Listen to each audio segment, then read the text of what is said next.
to our event today, which is focusing on Sudan. I want to introduce both of our speakers. I'll go in alphabetical order, and I'm really pleased you all could join us. Dr. Linda Bishai is a researcher on the Africa team at the Institute for Defense Analyses in Washington. She is expert on African security cooperation, women, peace, and security issues, and has 20 years experience teaching, writing, and training on international law, peace and security, preventing and countering violent extremism. Before her position at IDA, she was at the USIP, the U.S. Institute of Peace, in Washington, D.C. She's had workshops and trainings on human rights issues in Iraq and Sudan, preventing violent extremism in Nigeria and Kenya, election violence prevention, and a variety of other things. She reminds me of these doctors that have physicians that have PhDs. She has both a JD and a PhD. I barely got my PhD, so when I see more than one, I am doubly impressed. Her law degree is from Georgetown, and her PhD in international relations is from Mick Jagger's alma mater, the London School of Economics.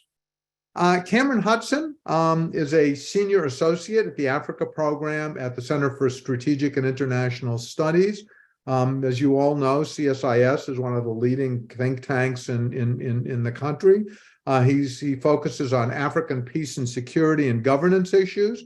Before that, he was a senior fellow at our SIB. We always joke, but the Atlantic Council doesn't focus just on the Atlantic, and the Pacific Council doesn't focus just on the Pacific. But Cameron was at the Atlantic Council's Africa Center. I was impressed they have an Africa Center because Africa does not get the attention it deserves or requires. His particular expertise is on the Horn of Africa, and prior to this, he served as the executive director of the U.S. Holocaust Memorial Museum's Simon Schott Center for the Prevention of Genocide. And two Pacific Council members, I should mention, were just appointed by the White House to the Holocaust Memorial, I'm going to get the title wrong, but basically the board of the Holocaust Museum, Harry Sloan and Kimberly Emerson. So we've been talking a lot about the Holocaust Museum in recent weeks. Cameron also served as chief of staff to a number of presidential special envoys to Sudan, especially during the period of South Sudan's separation from Sudan and the Darfur genocide.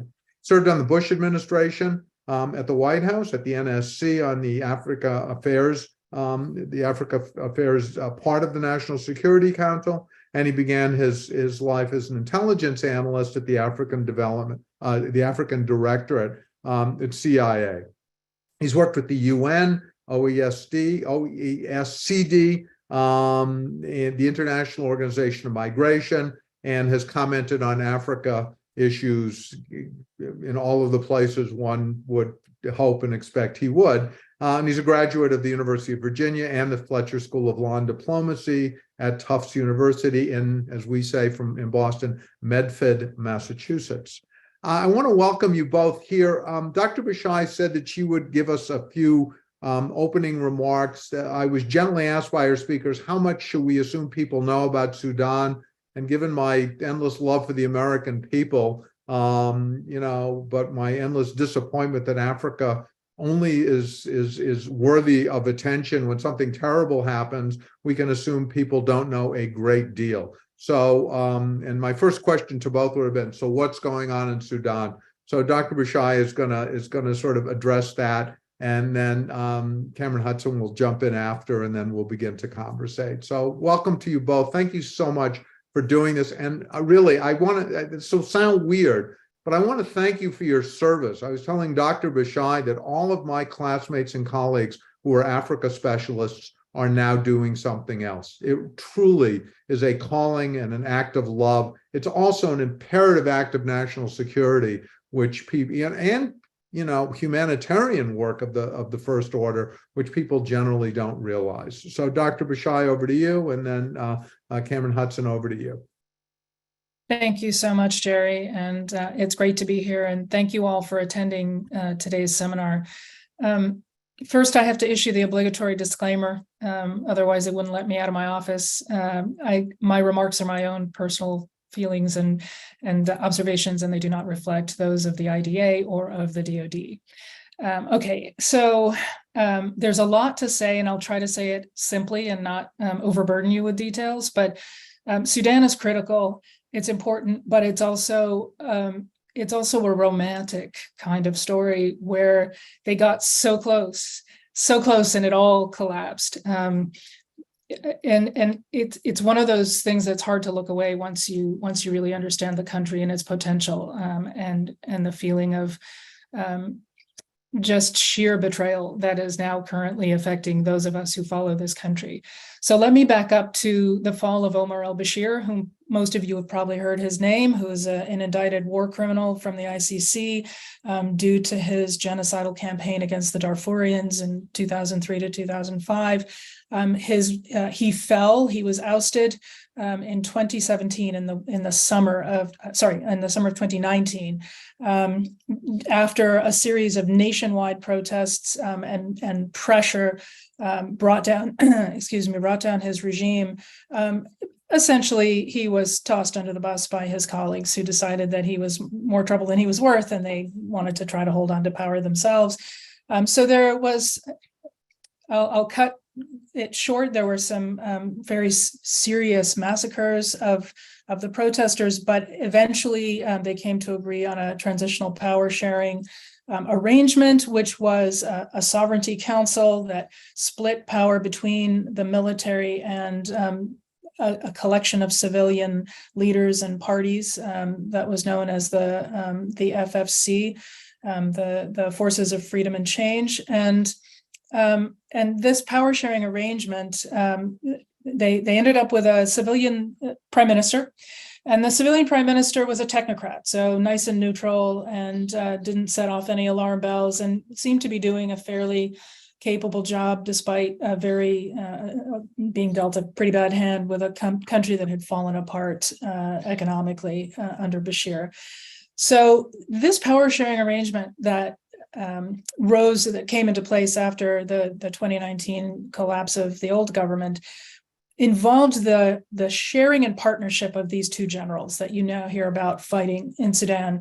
Hamdan Dagalo Hemeti, who represents as the head of the Rapid Support Forces. They are a newly or recently constituted, more formalized version of the Janjaweed, who did so much damage in Darfur, and so definitely culpability under international crimes of war and likely ICC indictment if that ever becomes possible. And General Borhan, who is the head of the Sudan Armed Forces and was the titular president and was the head of the Sovereignty Council and really holding all the cards. And then Hemeti was his deputy, his vice president. And these two leaders seemed to be cooperative for quite a long time. They both had an interest in having military rule. It looked sort of functional, but like so much in Sudan, things that look functional frequently aren't when you lift the hood. The two generals interrupted the civilian transitional efforts in a coup in October 2021. And this was widely reviled. They announced the coup as our American envoy, Jeffrey Feltman, was flying away out of Khartoum, having just met them. And so it was seen as quite an insult to American diplomatic efforts, because our envoy had explicitly told them, please do not interrupt this nice, happy transition that we're trying to maintain, and they had assured him they weren't, and clearly they had their fingers crossed behind their backs, and they did. The interesting thing about the post-coup environment, really pretty much for nearly 2 years, a year and a half, was that the pro-democracy protests that rose up were a little bit different than the ones that toppled Bashir. They were primarily youth-driven. And they became, if anything, even stronger than the protests that toppled the Bashir regime. They were mostly youth groups, a sort of a mix of different types of entity, but largely motivated and led and kind of spearheaded by the resistance committees. These resistance committees had their roots in youth activism that went back into around 2009 to 2013, before Bashir really crushed them. And they had sort of been laying low and got themselves smart about democracy and organizing and nonviolence. And so these resistance committees were very, very effective, and they didn't quit. And all of the efforts of the government, of the coup government, to tamp them down failed. They just kept going. They arrested them, they shot them, they injured them, they tortured them, and these committees and these protests kept going. And so it was really quite a phenomenal thing to see for the last couple of years. However, and I think they actually did shift the ground. They forced the military to recalculate what they could achieve. They kept the international community from adding funding or trying to come to the economic rescue of Sudan. And so they pretty much forced the hand of the military leaders into some kind of framework talks to make it look like they were actually trying to revert back to a civilian pro-democracy path. It was clear, though, that these talks were ultimately going to run up dead against whether the two military forces would be merged. And that ultimately seems to be one of the reasons why the talks failed. There are multiple more, but one of the key issues was whether or not they could be merged and what the timeline was. And so in March, it was clear that they were getting pushed back on when they would form a new government. And then finally, just April 15th, everyone was going about life. And then on April 15th, airstrikes began, and the total destruction of Khartoum, which is really, it continues, and it's incredibly shocking to see a capital city like this, one of the largest on the continent, just destroyed. I mean, really, when you look at images of Khartoum, it is like now Ukraine, what you see in Mariupol, even Bakhmut. It's just parts of it have been utterly destroyed in a very shocking way.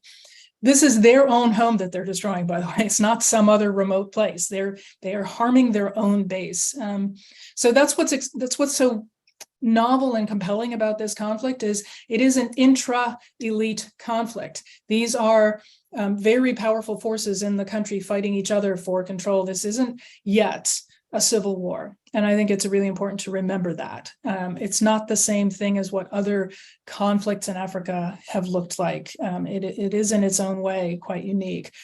So the thing to know about the way the conflict is playing out is that the Sudan armed forces are primarily air power, and they've been much less able to move quickly. They're not a rapid reaction force. And so they're the ones just bombing things from the air and doing a lot of that destruction of buildings. But the RSF is a mobile and a ground force, and they are the ones that have actually been responsible for both parties. Believe me, have been very responsible for humanitarian violations. But it's the RSF and its effort to find hiding places that's running into civilian homes and businesses and offices, pillaging, taking over, in many cases, raping and torturing and harming the civilians of Sudan, of Khartoum. And so you've got two different things going on, two different types of manifesting of this fight, the air destruction and the ground destruction broadly. Finally, the efforts to actually bring this fighting to a halt in a short term, in order to allow for humanitarian aid, have been largely led by the US and the Kingdom of Saudi Arabia, the Jeddah talks. Pretty nice language coming out of Jeddah, but it's not been observed. And so we're now on, I think, the third ceasefire promise, and observed in a piecemeal sort of way. And then the most recent development was that the leader of the SAF, the Sudan Armed Forces, General Burhan, has now pulled out of any talks with the RSF. He may engage in bilateral, but will not be talking with his counterparts. So we have a pretty grim scenario. I will now hand it back over to Cameron, and maybe he can fill in any gaps that I might have left. Thank you. Well, thanks. That was quite comprehensive. I would just maybe just add kind of the state of the war right now, and also maybe add just a little bit of color on the two kind of warring parties, which I don't think was mentioned. So the SAF is the army, the traditional army of the country, and it has been in power as a military government for the majority of Sudan's time as an independent country. So the army and the state have essentially emerged as one and the same. And so Sudan's army, the officer corps at least, is largely made up of sort of Arab elites from the country's northern regions, very close connections with the Egyptian military. The general in charge of Sudan's armed forces went to the same military academy in Egypt as Egypt's president. So there's a lot of kind of fraternal ties between the two. And the SAF, the Sudan Armed Forces, see themselves very much as a sort of professional, constitutional arm of the government, and are really kind of framing their involvement in this war as protecting the country from the Rapid Support Forces, the RSF, who they have branded a sort of illegal militia group. And I think it's worth just noting that the RSF has at its kind of origin story the Janjaweed militia that carried out much of the kind of scorched earth campaign during the Darfur genocide. So at the end of that conflict, or nearing the end of that conflict, President Bashir had created this very mobile force to carry out his policies on the ground, when at the time the army was really just bombing, as has been described. But they had become and emerged as a very powerful force. And so rather than having them sort of out there marauding, President Bashir gave them a kind of a formal role, gave them the title of the Rapid Support Forces, gave them responsibility for some border security, and sort of regulating tribal affairs in the Darfur area. The person who's at the head of the RSF right now, General Dagalo, who we might refer to as Hemeti, his sort of nom de guerre, used his control over this new sort of institutionalized militia force to take over control of gold mining areas in the Darfur region, and also to essentially contract out his fighters to other Arab states in the region. So specifically sent forces to Libya and to Yemen, fighting in civil wars there on the payroll of the Saudis and the Emiratis and others. And in the process of doing that, has become fabulously wealthy from the gold and the mercenary operations, and has used that wealth to both recruit very heavily. So the RSF is rumored to have somewhere in the neighborhood of 100,000 active forces, largely drawn from the peripheral areas of the country. So kind of minority groups that for a long time felt very much marginalized by the Arab political elites in the capital. And has used that as well to buy heavy weapons and more weapons. And so in more recent years has developed a relationship with the Wagner group out of Russia, this kind of private, semi-private military group with close ties to the Kremlin. So the other point that I would just make is sort of the regional stakes in this. I think for a very long time, Sudan, and if you just look at a map of the region, it has a long Red Sea coast. It borders 7 countries in Africa. It's currently the 3rd largest. It was previously, before the loss of South Sudan, the largest country in Africa. But it borders 7 countries, most of which are highly fragile states. When you look at Libya, Chad, Central African Republic, Ethiopia, Eritrea, South Sudan, they have all, if not recently, then semi-recently emerged from internal conflicts or experiencing internal conflicts of their own. These are very porous borders. There's a lot of illicit and illegal activity, movement of people and weapons and money across these borders. And so there's a very good likelihood that already we are seeing a regionalization of this conflict. So it is already not within confined to the borders of Sudan. And then when you sort of take a step back to looking at more powerful states, obviously Egypt to the north has been very closely aligned with the SAF and has already played some military role, some limited military role already in support of the SAF. And certainly because of the RSF's relationships with very powerful and wealthy states like the United Arab Emirates and Saudi Arabia, there has been a lot of suggestion that they too may already be playing a role covertly in supporting the RSF. And certainly the Russians are looking for a way in. And so as this fight goes on, I think one of the things that I and many others are very concerned about is that both sides in this conflict are going to draw in the region. They're going to draw in outside players that they are going to need to back them. We're 6 weeks into the fighting. There's been over 1 million people, 1.5 million people displaced from their homes.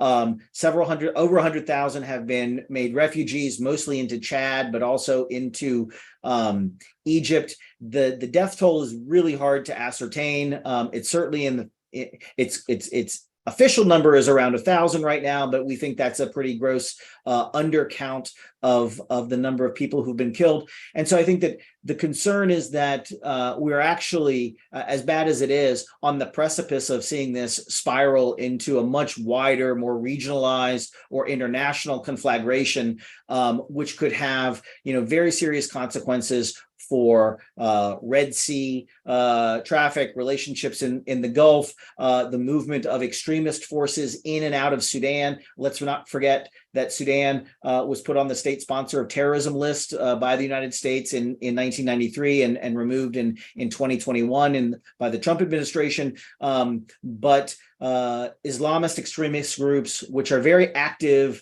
on some of Sudan's borders, could very well see this as an opportunity to regain a foothold in the country. So there are a lot of forces at play. We've talked a lot about the inside, but I just wanted to kind of shine a light on what's happening all around Sudan and the fact that its neighbors all likely have a stake in the outcome of what happens here, along with, I think, a lot of opportunism from militant groups and militia groups and extremist groups in Africa that might see an opportunity to make money for themselves or to advantage themselves in some way. So I think we're really on the precipice of seeing this spiral into a very, very bad situation. It's already very bad for the people of Sudan, and it could very soon become very bad for the entire region. So I'll stop it there. Thank you. This was really remarkably effective in taking something incredibly complicated and not simplifying it, but at least explaining it. I'm curious. I don't know if both of you get this. I get an email every day or every other day from the Rapid Support Forces, which is like a newsletter about what's going on, which, to be really candid, just the three of us and all of our members, I now direct it to my I don't even bother to read it. I tried the first day and I thought I'll leave it to the experts. With that, do you get that? Do you both see that? And that seemed to me incredibly kind of glitzy, polished. I mean, the relationship with the Emiratis and the others may explain this, but this is, so I've never seen anything like this. What does it tell us about the RSF and their resources and, their ability to, to do this and their objective?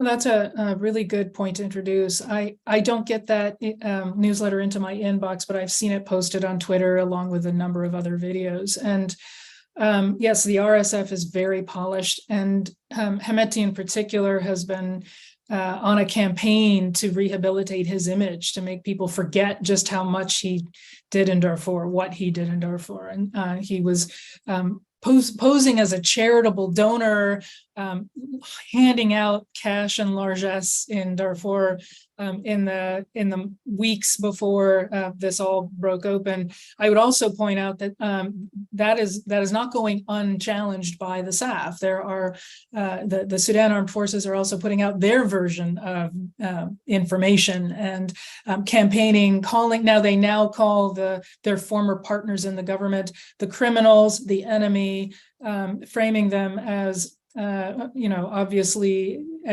all patriots must join them in the fight. I just want to point out that Cameron mentioned the risk of the return of the extremists. I just want to make sure that we're also aware that the SAF, the armed forces, and Burhan himself have very strong ties, to the point that they are beholden to the support of the former Bashir party leaders. And that one of the things that happened during recent weeks of fighting was that there were jailbreaks, and that some of the people who had been imprisoned by the house cleaning and the anti-corruption of the former civilian government were released in fuzzy conditions. It's not entirely clear whether they escaped or were simply encouraged to come out and be useful. But what is clear is that the SAF pretty much represents a return of the Bashir party apparatus, and that there's quite a strong concern by pro-democracy leaders that they're really between two terrible choices: the Janjaweed genocidaires and the former party regime of Islamists, who, of course, would probably at this stage, on the back foot as they are, not say no to the aid of more violent related factions. Where is Jeffrey Feltman still in the game? Is the American embassy open? Are we trying to do something, or are we just standing back and kind of watching and hoping things turn out? When I say we, the United States government, things turn out well. It's striking to me the degree to which the world is mobilized behind Ukraine, which certainly the world should be, but in equal measure in which the world is completely disinterested in what's going on in Sudan. I could easily see, the US and others, whoever wins is suddenly, the people that we want to associate with. And this feels kind of Kissingerian, what he said about the Iran-Iraq war. It's a war in which it's a shame both sides can't lose. There doesn't seem to be any good guys here. But, the U.S. does have a broader stake in regional stability. Where are we? Are we involved, Cameron? You used to work for the U.S. government, so what do you hear? Yeah. I mean, we're very involved. I guess the question is, are we working hard or smart? Right. And so the U.S. embassy was one of the very first to evacuate once the conflict started.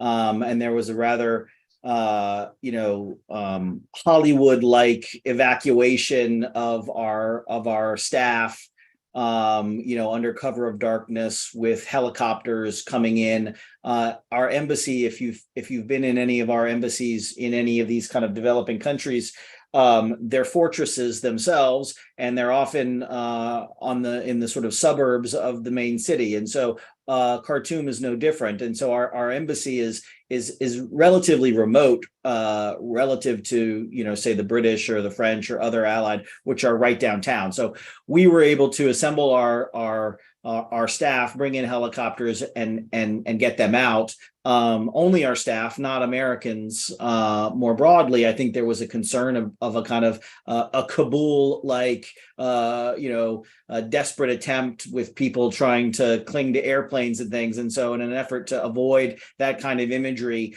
it was a very kind of limited mission in scope to get them out.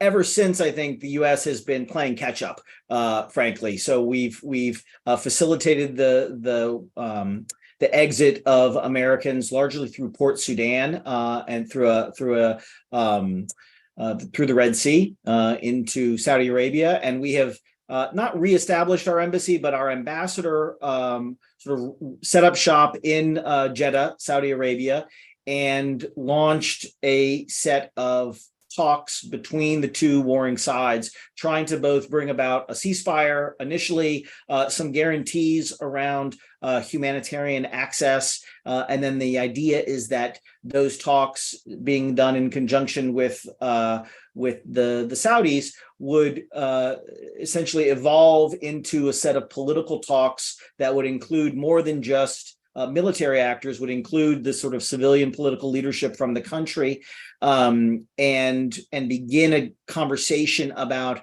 again, how do we restore a transition whereby civilians might one day be able to take over the reins of power again. I think that's really quite far in the distance, but that's the most kind of visible role that Washington is playing. I would only note that today, just a few hours ago, actually, the Biden administration announced sanctions. The first sanctions against both the SAF and the RSF. They sanctioned two companies on each side of the fight. Military companies that are providing weapons and purchasing weapons on behalf of those two warring parties. So that's really, I think, the first step. Obviously, there's a lot of diplomatic outreach. We don't necessarily see that the United States is working very closely with the Saudis, perhaps some with the Egyptians and the Emiratis. But again, it's hard to sort of get a good gauge of all of the diplomatic conversations that are going on behind the scenes. And I lived in Egypt for several years, and I remember Egypt always looked at Sudan as sort of Alaska, Hawaii, sort of an unofficial part of Egypt to which they could endlessly condescend and patronize. Do any of the external powers really side in a convincing, meaningful way with either of the combatants, or will most of them, they don't really care? Whoever wins, they will immediately say, well, of course, we supported you all along, because this sort of fratricidal, Linda made a good point. It's not a civil war, although it certainly looks like a civil war. This fratricidal conflict, which feels very much like South Sudan as well, in which the top two people, are destroying the country to, almost feels like Washington at times. Is there anything ideological here? Is there anything, other than sort of an obsessive interest in greed and wealth that's driving either side, or not really? It doesn't seem that way, but I just can't tell. Well, there are a number of questions packed in to your question. The relationship between Egypt and the SAF is a little bit deeper than just we'll back the guys with the planes because we sell them planes.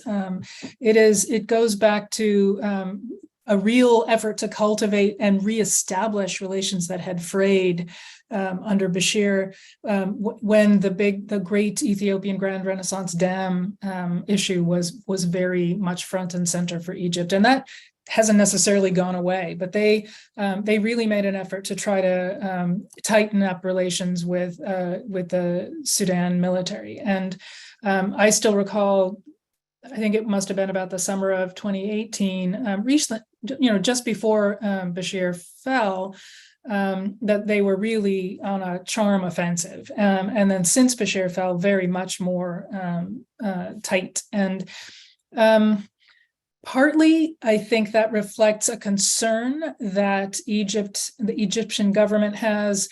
They know these guys, so better with the devil you know than the devil you don't, but also a concern with the more traditional form of authoritarian governance that Sudan had. They know how to handle them. I think there's a general concern in Egypt and the Gulf that the pro-democracy movement not get too too broad, that it doesn't escape out of Sudan, because it was really showing some pretty significant legs. So I think to some extent Egypt is hedging against a truly transformative democratic Sudan on its southern border. UAE apparently has its ties through the RSF as mercenary relationship, and used quite a few of the RSF troops in their war in Yemen. I don't have a really close understanding, not as much as I'd like, of just how deep that commitment to RSF goes. I'm not really sure what's going on with UAE calculations in the Sudan conflict at the moment. And I'm not sure that there would be an ideological commitment to sustaining the RSF. Especially if there were a broader, more, a big diplomatic spotlight turned on the country and on bringing some ceasefire and peace to it.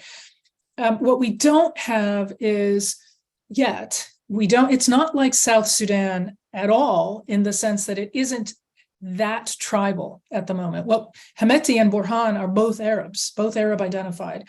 But what they are is inside-outside core periphery. So it's a socioeconomic conflict, which is interesting. It's different from South Sudan. There are tribal differences that are fraying now, and that there's a huge amount of concern by Sudanese analysts that the fighting, that the longer it goes on, the more there is that risk that the old tribal alliances fall apart, and the differences and the feuds are resurrected. So that's not a zero chance, but it isn't really it really isn't the main character of how the fight began and what's driving it at the core. Is there a South Sudanese piece to this, or is South Sudan, that's just, a completely different conflict, and the South Sudanese maybe are enjoying a respite from being abused by this? I mean, I don't know. Or does South Sudan feature in this, or not really? Well, I wouldn't say that they're featuring in a particularly in a combat way. The president of South Sudan, Salva Kiir, has offered to be a mediator from the African side. There's mediation going on in Saudi Arabia, but a lot of people are kind of bristling at that, frankly, because you have seen from the start of this conflict, really the Arab world, the Saudis, the Arab League, the Egyptians, really playing the dominant diplomatic role along with the United States. But again, Sudan is a fascinating country because it has this very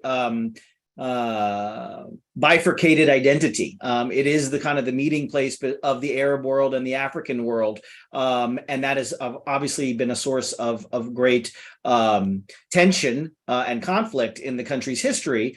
But increasingly, I think the sort of Arab-dominated political elites look more towards the Arab world for their financing, for their political support, and sort of forget that they're an African country. And the problem is, of course, or the reminder is, of course, that when refugees start flowing, they're flowing into other parts of Africa. And so Africa has a real stake in seeing this resolved. And so we have seen the African Union and a regional grouping of countries in the kind of Horn of Africa called IGAD step forward and offer up a number of African presidents, including Salva Kiir, including the Kenyan president and the Djiboutian president, to come and to try to mediate on behalf of African states. There have been some proposals coming out of the African Union about possibly deploying African peacekeepers, at least to kind of open the airport in Khartoum to try to get more humanitarian assistance directly in to the country, which is becoming a big problem right now. We haven't talked a lot about that, but the humanitarian crisis is really spiraling right now. So there is, I think, an effort right now. And then, of course, there are always reports that that the RSF is looking to resupply itself through corridors coming up through South Sudan or coming up through Central African Republic. I mean, these are, again, porous borders. They are, not, we don't have good visibility, frankly, and the government remit doesn't always extend to these farthest corners of their countries. And so a lot of nefarious activity can happen there. And certainly the RSF is relying on that as a means of rearming, recruiting, and resupplying. So I don't certainly have good, data. I don't think anybody has really good data about the flow of weapons or people through South Sudan right now, or any of these other countries. But I think that there's a very good likelihood that it's happening. Just a sort of LA data point. I was meeting with our mayor with a small delegation of Pacific Council directors, and in LA, it is not known. It's not fully, understood that she was a member of the House Foreign Affairs Committee for 12 years and the head of the Africa Caucus, not African American, but Africa, the continent, in the House. And we were talking about, she's dealing with homelessness, but I could see she kind of really misses the world of international affairs. And I've never heard a mayor of Los Angeles say very in passing, well, last time I was in Juba, I saw this, that, and the other thing. And, for somebody who does what I do, to have a mayor, actually has a passport is a great treat. And so there's a lot of interest in LA, believe it, not only in the mayor's office, but elsewhere, which is not widely recognized. Let me ask you the question that gets asked about everything involving geopolitics anywhere in the world. What's the Chinese play? What is the Chinese expectation? What is the Chinese role? I mean, one of our members is ambassador to Costa Rica, and I was watching her confirmation hearing. She got one question.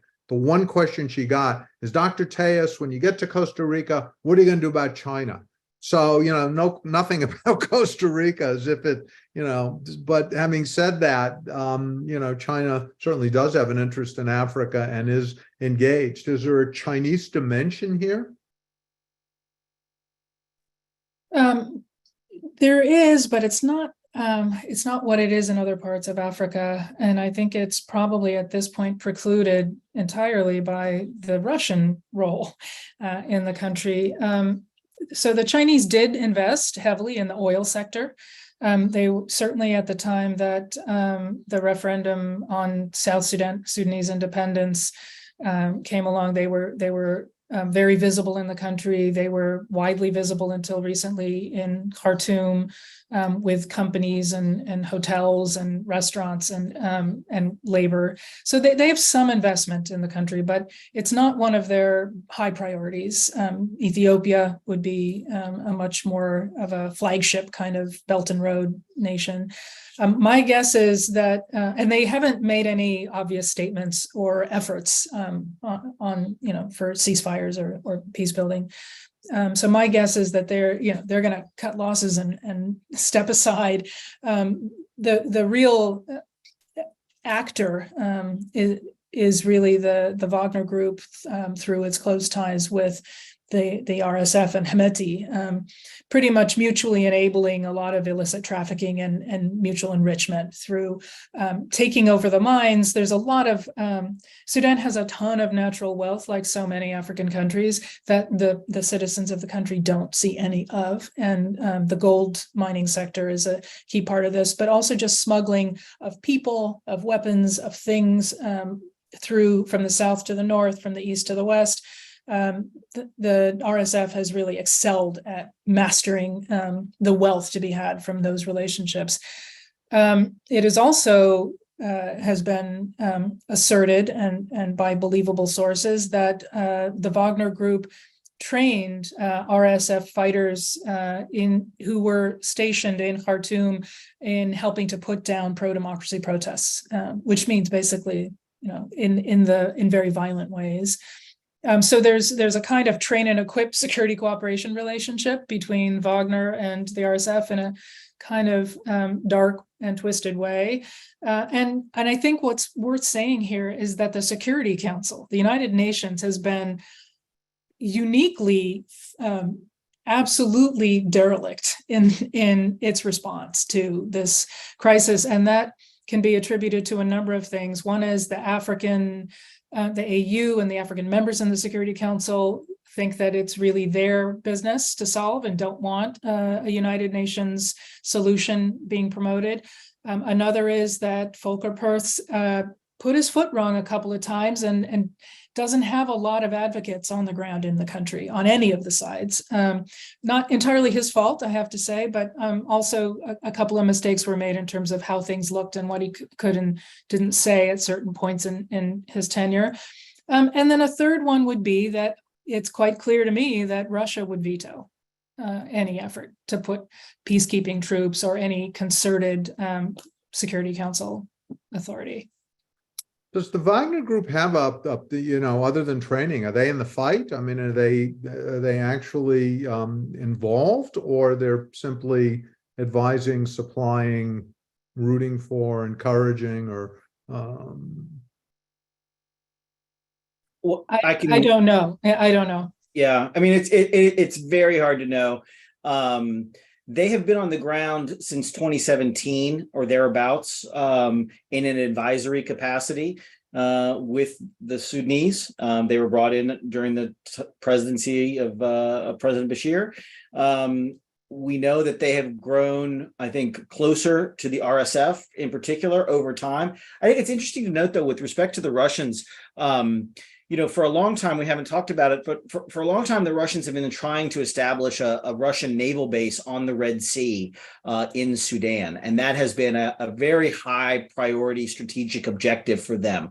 And so what we have seen is Russia actually trying to play both sides. And so through the Russian military, establishing a working relationship with the Sudanese armed forces, the military of Sudan, and then kind of informally off to the side, the Wagner Group, establishing ties to the RSF. And I think we see this with Russia in a lot of other places too, where, they're not just going to bet on one side or the other. They're going to bet on both sides so that whoever wins at the end of the day, they're going to have a relationship with. And you really see that, I think, in the Sudan context right now. My understanding is that that there are currently, I think, more aggressive efforts underway to try to get to use the Wagner Group network in Libya and in the Central African Republic, where they have a kind of durable presence to funnel more assistance to the RSF. And even just, I think a few days ago, maybe it was last week, one of the statements out of the State Department confirmed that the Wagner Group had provided man-portable air defense systems, essentially shoulder-fired rocket launchers, to the RSF. And we have seen those used in battle already. So I think their role is growing, but certainly from Russia's perspective, I think they want to make sure that whoever wins this, they're on the right side of whoever comes out on top. And their naval base, their hoped for naval base in Sudan, I mean, have they broken ground? Is this something that's actually, because as you were talking about that, I was thinking about the Chinese naval base in Abu Dhabi, which we stepped in. The Emiratis stopped them, and apparently the Chinese are now, resuscitating the naval base. And aren't the Chinese doing something in Djibouti or trying to do something in Djibouti? Do I have that? Yeah, that's so. I'd be curious about the Russian base in Sudan, which is interesting. I'd not heard that, but it makes perfect sense once you say it. Well, that was a really interesting episode during the civilian power sharing arrangement. There had been a tacit agreement when Bashir was in power. He'd gone to Moscow, and they shook hands, and it was all but done. But then when Bashir fell, and the Russians inquired about their base, by then, there had already been a lot of lobbying, and the U.S. had docked a warship from the Red Sea at Port Sudan and gone on a bit of a diplomatic, military handshaking mission, and really there were some real efforts to cultivate good working relationships with the SAF during that interregnum period when there was a civilian government. And so that the Russian base on the port on the Red Sea got shelved, got sort of taken off the table, but not, we don't know. I mean, it could easily be put back on. There hasn't been groundbreaking to my knowledge, although there have been, I believe, now I can't recall which Gulf power. There is an effort to completely remake both Suakin and the Red Sea, two ports nearby each other. A lot of intensive building and construction investments on the Sudanese Red Sea. But in terms of military bases right now, that's a bit on hold, and I don't expect any movement on that while the conflict is this hot. In terms of Djibouti. The Chinese actually do have a base in Djibouti, operative and with personnel, and a little bit too close for comfort to the American base.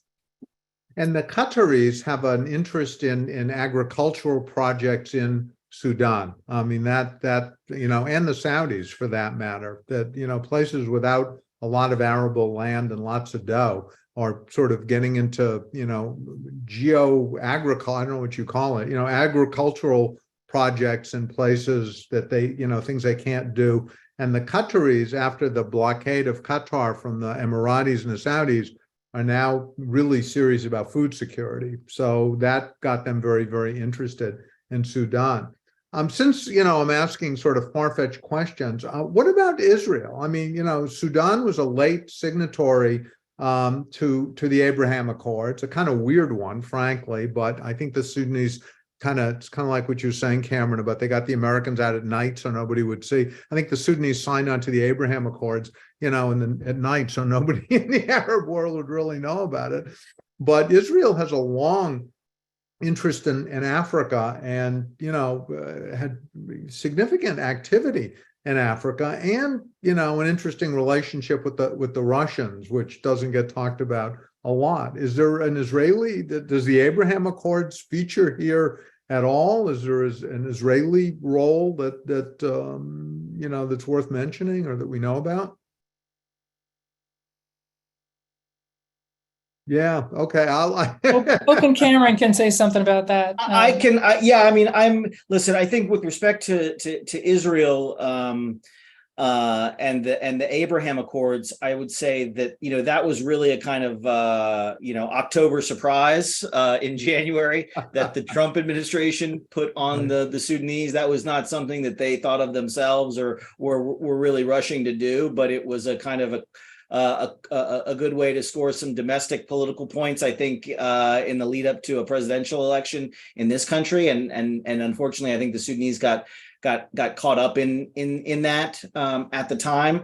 But that being said, the Israelis have had an ongoing relationship with Sudan, not always good. In the past decade, there have been targeted airstrikes by Israelis inside Sudan, targeting weapons traffickers that were funneling weapons up through the Red Sea to Hamas and Hezbollah in the occupied territories. So it is Israel has had security concerns emanating from Sudan, has actually taken kinetic action against some of those targets in years past. They have used the Abraham Accords or tried to use it as an opening to develop some relationships in Sudan. There's been an exchange of visits to and from the capitals.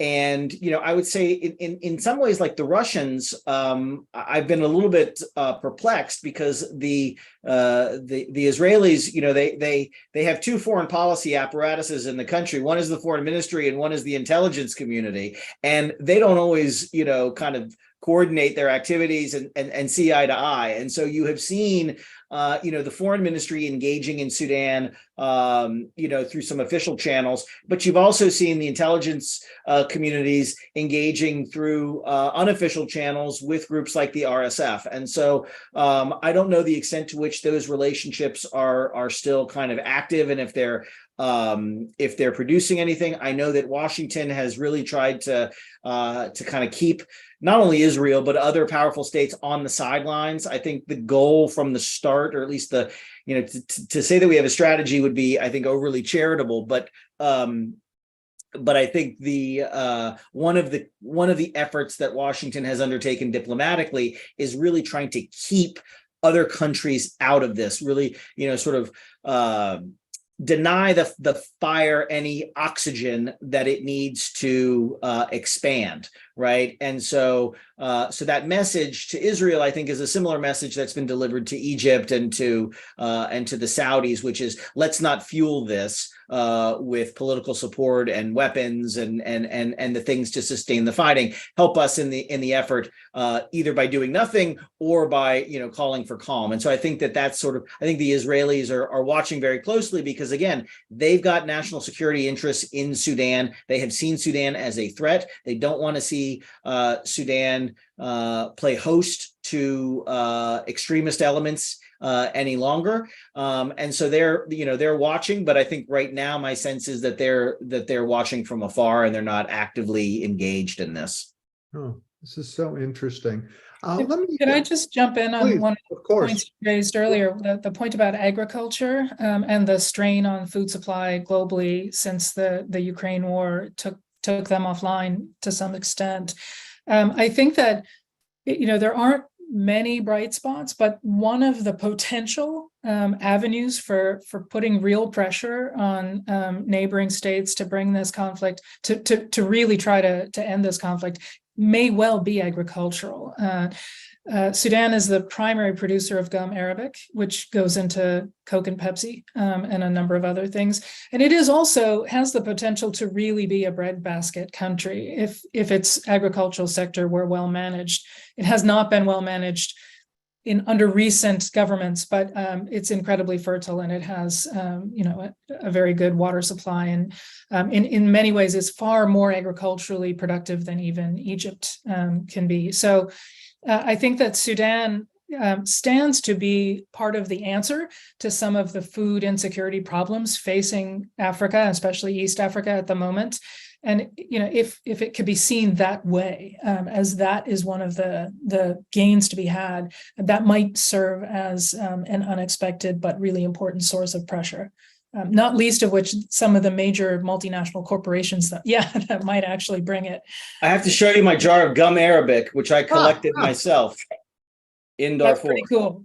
That is interesting. We actually have a question from, I've been so focused on asking my own questions, I've been a little bit irresponsible, but one of our members is asking, do you think Hemeti would accept an autonomous Darfur to end the conflict?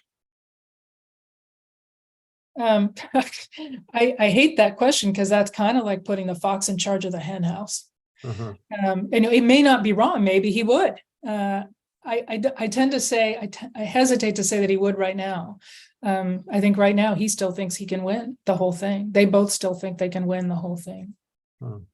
I agree with that. And I would just add that, some of this fight, we've described the kind of violence that the RSF is committing in the capital, Khartoum, and how a lot of the tension historically in the country has been, directed outward, right? So it's been from kind of centralized elites in the capital, marginalizing these peripheral areas. And I think there's a subtext to the conflict that's going on, certainly the conflict in Khartoum, which is the sort of the rise of the periphery, right? And Hemeti as this sort of commanding general who is bringing the violence that has been that has been constant, in the peripheral areas, whether it's what is today South Sudan, or, Darfur, or the Kordofans,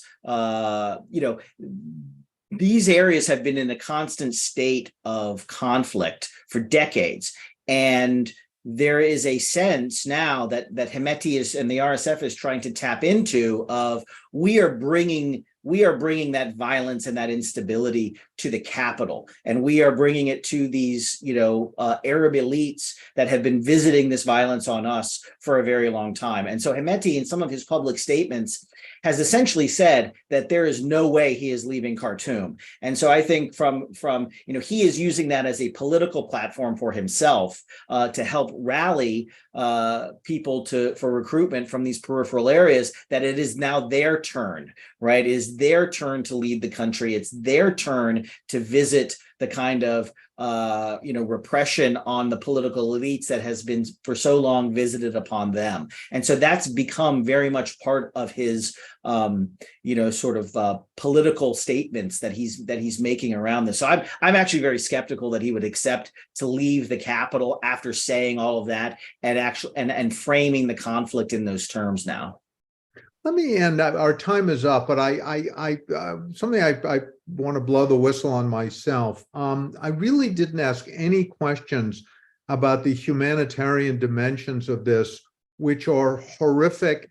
And I hate to say it, it hasn't even begun. I mean, this is just going to get so much worse, I fear. I mean, you're the experts, and the reason I didn't do it is people are oddly unmoved by that.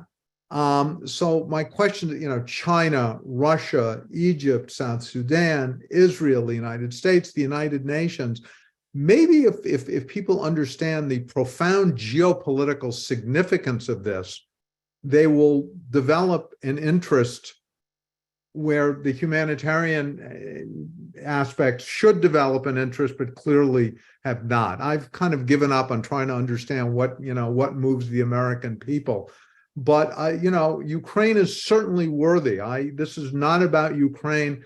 Sudan is no less worthy, and Africa is no less worthy. And really, when I thanked you both for your service, in our world of policy analysis, what the three of us have devoted our lives to, being an Africanist is particularly challenging. And collectively, and since I'm, an Egypt person, and so I'm sort of a little mini Africanist as well, I just can't say how important this is, for a whole plethora of reasons. So I really want to thank you both for staying the course. Being an Africanist is not necessarily as career enhancing as doing other things, but it's certainly no less important.